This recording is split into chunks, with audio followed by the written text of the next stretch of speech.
Okay.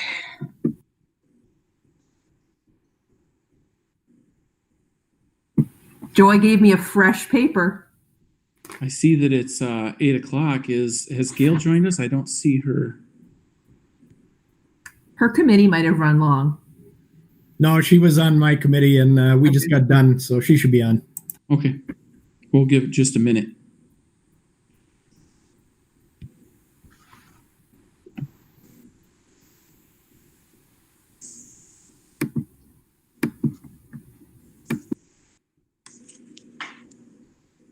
I will email her the link in the event that she does not have it.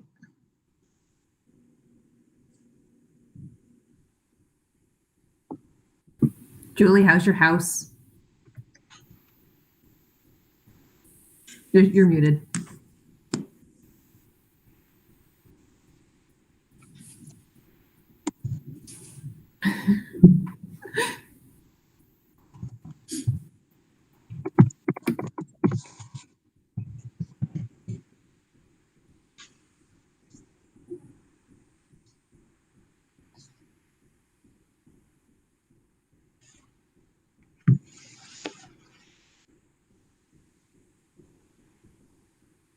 Julie, are you texting Gail?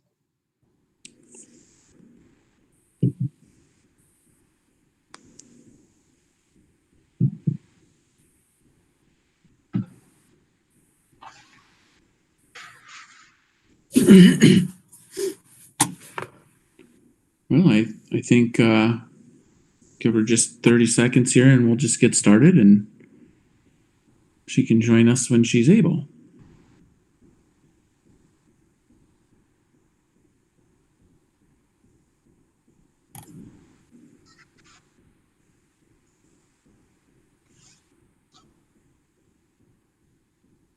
All right, that being said, I'll call the February 18th school board meeting, Forest Lake Schools school board meeting to order. Member Clerk, would you please take a roll call? Member Corcoran. Here. Member Corcoran is here. Member Ketto. Member Ketto is here. Member Ketto is here. I still have to say it. Member Olson. Here. Member Olson is here. Member Rayfield. Here. Member Rayfield is here. Member Tyson. She's here. I will come back. Member Peterson. Here. Member Peterson is here. Member Luthner is here. Member Tyson. Here. There you are. Okay, all present. All right, thank you, Member Clerk. We will move to agenda item number 3, the superintendent update. Dr. Massey.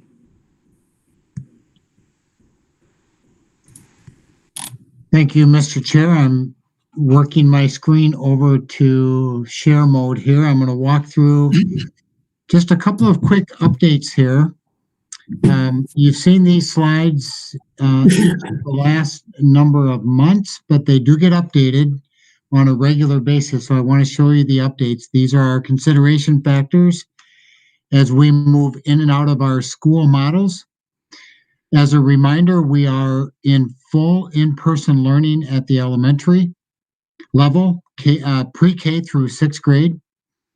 And we are now, as of February 8th, all in a hybrid model, grade 7 through 12.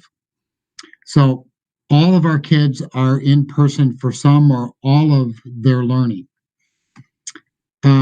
This slide you're familiar with, but we updated each of these county data points.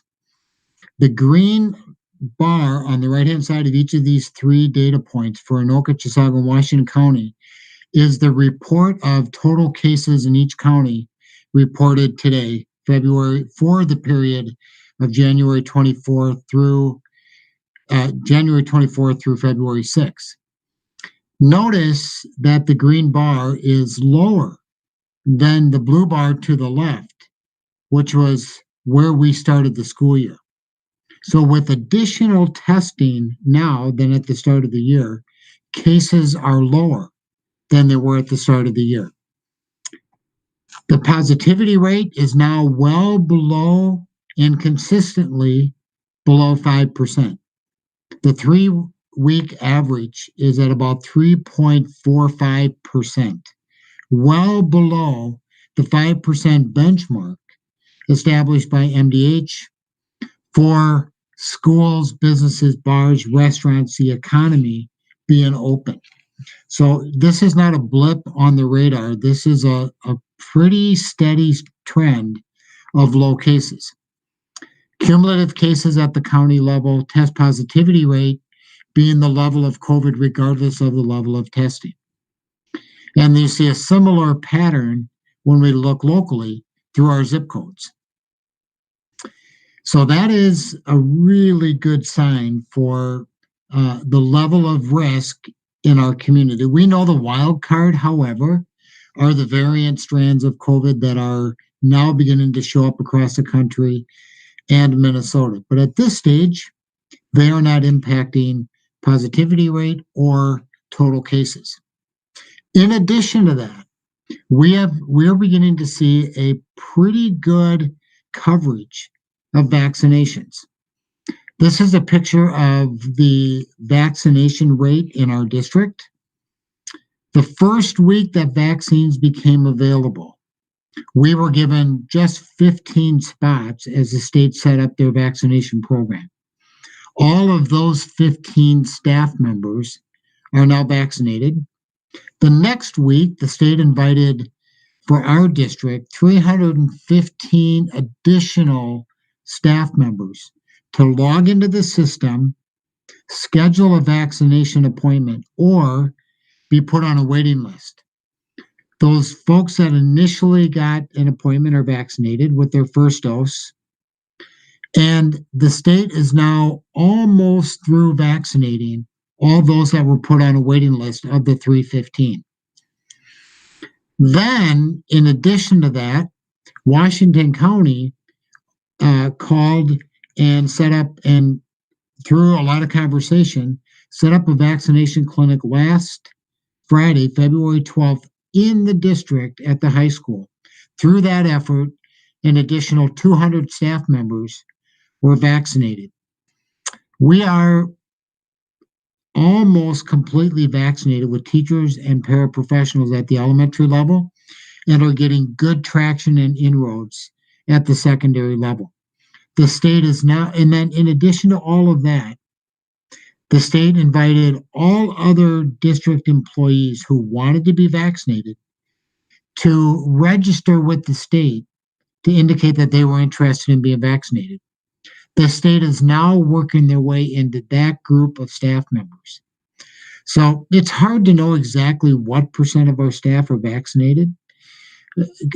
Keep in mind that it's not a requirement to be vaccinated, but we do have a pretty high participation rate of staff being vaccinated. We are probably, I think it's safe to say, over half of our staff who want to be vaccinated are vaccinated, with that number going up weekly. So in addition to lower cases in our community, lower positivity rate, and a increasing number of staff being vaccinated, we are entering a much better position as a school district. As I shared earlier, the governor provided an update of recommendations and guidelines for an expectation to have secondary kids move back into in-person learning. That guidance was provided yesterday, and we're beginning to analyze that information and assess our system for meeting those expectations. You'll recall when the governor came out with the guidance for elementary, there's a strong recommendation and expectation, frankly, that districts begin to get their elementary kids back.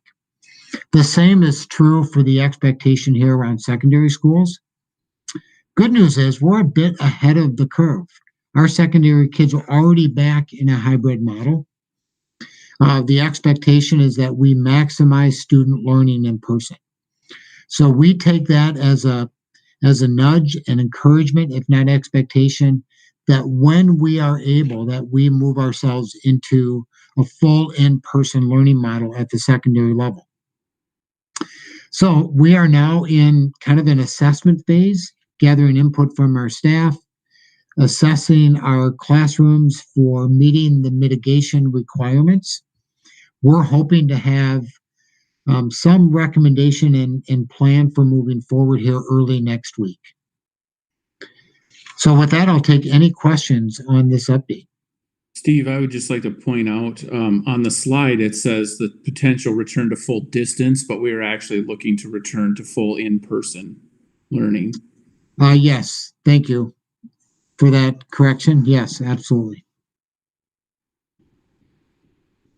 So, Steve, I was wondering, seeing that people might be traveling over spring break, is that something you guys are looking at? Is a possibility of, then you should, stay home and, all that after if you travel? Is that something you're looking at for the timing of people back in school for full learning, full in person? Yeah, I remember, Corcoran, that is clearly an important consideration. That's why I have that listed there. Spring break, coming back before spring break could be a bit tricky, knowing that families will be in airports and beaches, and coming back into school after that could be a bit risky. The week after, coming right off spring break into the classroom full time is something we're considering as a factor to be thinking our way through. So we have not landed on a time frame yet. We're very early in this process, but we have assembled our team. We're taking a lot of input from families. I've invited that through my communication and staff as well. Principals are in and out of classrooms talking with staff, getting a sense of their concerns as well as their ideas. So we're moving rapidly into this assessment phase, and hopefully next week we'll be able to provide a timeline for families and for our staff. Steve, I was wondering, could you speak to the 3 foot and the 6 foot? We have been in hybrid for a long time, a lot longer than any districts have been in. So our mitigation efforts have worked tremendously. But could you share your thoughts on how that 3 foot and 6 foot, you see that working at the high school when everybody's in? Yeah, the guidance would like to see 6 feet, but set 3 feet as the minimum requirement. And it really is an expectation and a must that kids maintain 3 feet. We believe that it is possible in all of our classrooms. It'll be a bit tight, but that's part of the assessment work that our principals are doing now in terms of spacing desks. Kids are currently assigned to particular seating patterns and maintaining those so we can contact trace. That'll certainly be the case. Principal Caldwell and Jacobson are both of the mindset that this is feasible. In the lunchroom, passing time, kids are not allowed to gather and congregate for long periods of time. They move from point A to point B. And then, of course, trying to maintain that 3 feet of distancing in the classroom. Great. Sounds very good. Thank you. Are there any further questions? Keep in mind that in this consideration, the distance learning option would still be an option for families. If families decide to go from hybrid to distance learning versus coming fully in person, that would be an option for them. And staff will continue to provide learning for kids in both platforms.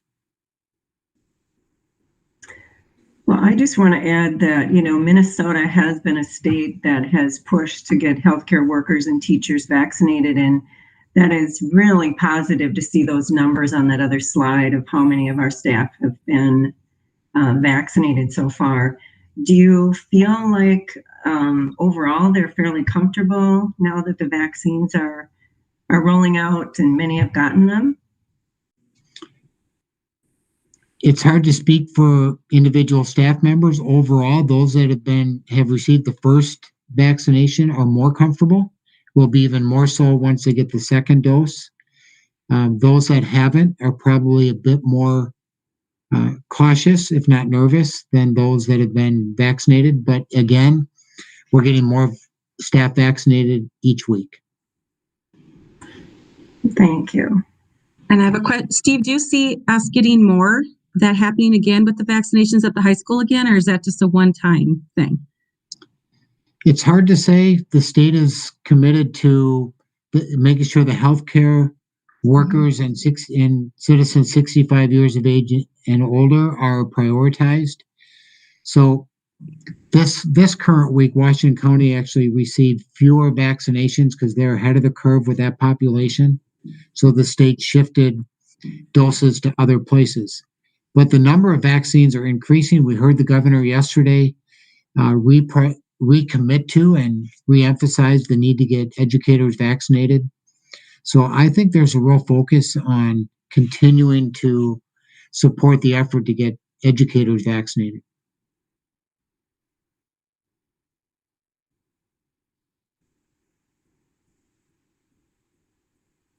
Any further questions or comments? Member Luthner? Since this is really looks like it's going forward and going back to full in and almost like poetically about the same time they went out last year, but just looking at, we're still going to have times when classrooms or groups need to be put on quarantine. Have we gotten, is it on the list to refine the method for the secondary so they can still follow through on the full in and be safely and easily quarantined when necessary? So is the system up for it? I guess that's what I'm saying. While we're in hybrid, the kids that are in distance learning are learning synchronously along with kids in the classroom. The student who goes into quarantine would fold into that mode of logging in synchronously, much like we are accomplishing at the elementary. So I think it might even be more of a smooth transition at the secondary for a student who needs to go into quarantine. More the contact tracing. I guess they are good at their method. And so long as the staff keeps it up, even when it's not half the classroom somewhere else. But the methodology of getting information timely to parents and students so they know that they're a close contact. Yeah, we're doing our best. We had a glitch this week with a quarantine situation where the Blackboard system lost connection to parent emails. So we identified that quickly, but that was a glitch. Moving forward, I think we've had a lot of success with really quick communication with families, and we've tried to tighten that up every step of the way. Okay. Last steps, we hope. Yeah, we got to get to June 10th. Yes. You know, I will just say at the March board meeting, we'll have Dr. Komatsu give us an update on FAST testing, which is our assessment measurement for elementary reading and math and 7th and 8th grade reading and math. There's some positive data there, even though kids have learned in a remote setting. So it's tough social emotionally. It's tough for kids to pass classes at the secondary level in this mode. But there's evidence of some strong learning throughout this pandemic of distance learning and hybrid. So that's encouraging, and we'll take a closer look at that in March.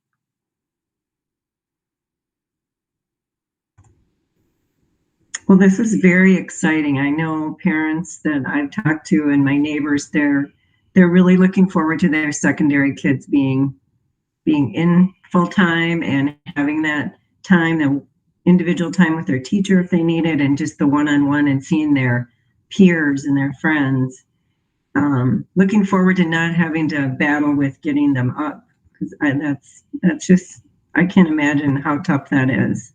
Mm-hmm. So super excited, and I'm so proud of all of our groups. Our teachers have been just amazing, their fortitude, their ability to hang in there and continue the great work. And our bus drivers, I see them driving around with their masks on. I mean, all the way around, so much dedication. So just feel very fortunate. One more Well, question. thank you. Well said. I just wanted to say I'm so proud to be part of this district that we've taken the bold step to get these kids back in school, and we've done that from day one. And I have friends and relatives that their districts are just kind of thinking about getting those kids back in school. And it's like, really? We are doing it right, and we're doing it. We've had great success. So kudos all around. Member Luthner, do you have something? I was just asking, would we go back with Fridays also? Again, part of our consideration, not sure about that yet. We'll look at all those different options.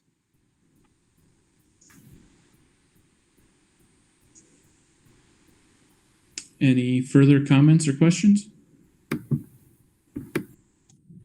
Yeah, Member Chair. I mean, I would say that we're not there yet for return to full. I mean, we're making progress, but I mean, I just think we're not there yet.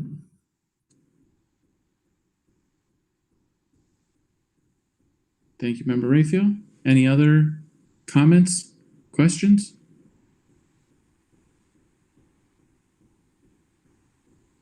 All right, hearing none. Thank you, Dr. Massey. We will move on to the agenda item number 4, approving the consent agenda. Do we have a motion to approve the consent agenda? So moved. Okay. We have a motion and a second. Discussion. Yes, I'd like to discuss an item and congratulate Joe Jurison and Paul Owasco. Between the two of them, 50 years putting students through our district. Joe Jurison, I believe, was industrial tech, and the superintendent said an amazing coach, and Paul Owasco has been a peer for the teachers, right, Steve? Yep, he's peer coach. Peer coach. So anyway, congratulations on their retirement. Yep. And I just want to echo Member Tyson's words too. Joe Jurison is, weight room, football, industrial tech. My kids all had him for many years, and just really dedicated to the athletes and their mental health and their and his wife Kathy. They're just an amazing family. Well wishes on his 30 years. That's quite an accomplishment. And actually, at Finance Committee, I was asking about Paul Owasco because I have not met him, and I feel bad I haven't. But he's been in the district for 20 years, and I guess the kind words that JP said was what a wonderful educator he is. He's always looking out for everyone, always helpful. He started as a special ed special ed educator, and he helped with the Q comp. And he's also a peer coach. So he's going to end his career at the middle school, and just what a wonderful educator. And he is always looking out for the best interest of the students. I mean, if he was looking for someone, he's like, if they're struggling, he's trying to find them and help them. I mean, he's just an amazing educator. So well wishes to both. Like I say, 50 years is a long time in our district. So they will be greatly missed. That's all I got. Thank you. Very nice, Member Corcoran. Your longevity in the district shows. That was beautiful. Thank you. Thank you, Member Corcoran and Member Tyson. Is there any further discussion? Hearing none, Member Clerk, would you please take a roll call? Member Kiddo. Aye. Member Kiddo votes aye. Member Olson. Aye. Member Olson votes aye. Member Rayfield. Aye. Member Rayfield votes aye. Member Tyson. Aye. Member Tyson votes aye. Member Peterson. Aye. Member Peterson votes aye. Member Luthner votes aye. Member Corcoran. Aye. Member Corcoran votes aye. All right, thank you, Member Clerk. The motion passes. We'll move on to agenda item number 5, action items, the 2021-22 and 22-23 calendar adjustment. Dr. Massey.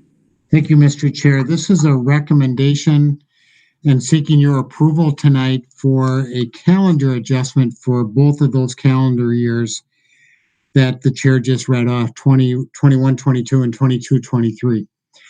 The adjustment that we are proposing and seeking your approval for is moving the Martin Luther King holiday to a it's currently a non-instructional day in both those calendars, but it's a professional development day for educators and for our system.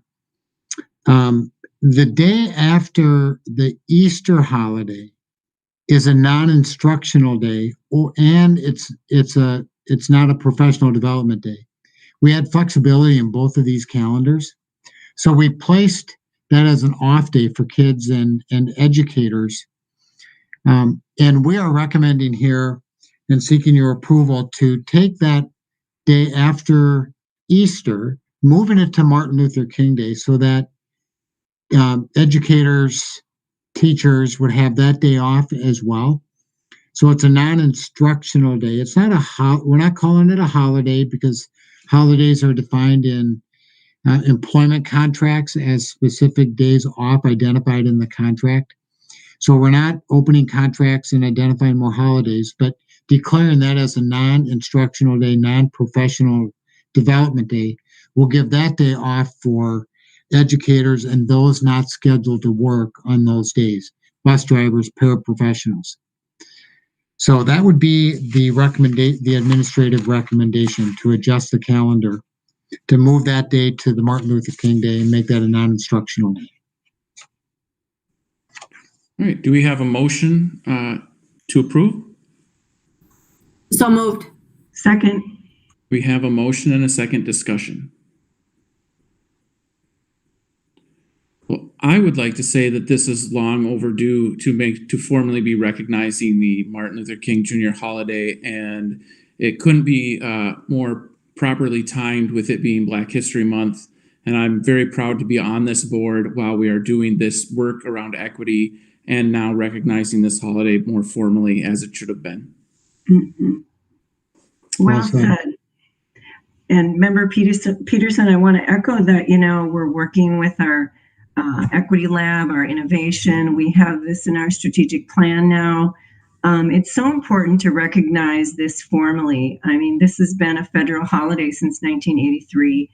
And I think giving that recognition, especially the year in which we've had so much going on and the George Floyd trial is beginning, just to get this recognition out there. So I'm proud as well, Member Peterson. Well said. All right. Any further discussion?